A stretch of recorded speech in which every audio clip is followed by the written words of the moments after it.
আসসালামু আলাইকুম। পা শরীরের বৃদ্ধি ও চলাফেরায় সহযোগিতা করে। পা আমাদের দৈনন্দিন চলাফেরার প্রধান অংশ। শরীরে ভার বহন ও ভারসাম্য রক্ষায় এটি অপরিহার্য। পায়ের গঠন যদি আমরা বলি, 26টি হাড়, 33টি জয়েন্ট এবং 100টিরও বেশি লিগামেন্ট নিয়ে গঠিত। পায়ের তলায় রয়েছে পাতলা চামড়া ও নখ।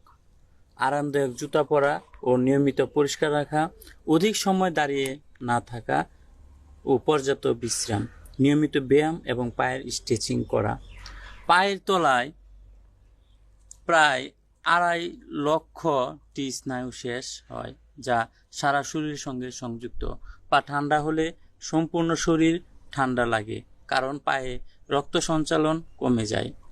পায়ের ব্যথা অনেক সময় মেরুদণ্ড বা শারীরিক সমস্যার নির্দেশ করে। তাই পা আমাদের ভরসা, চলাফেরার পথ প্রদর্শক।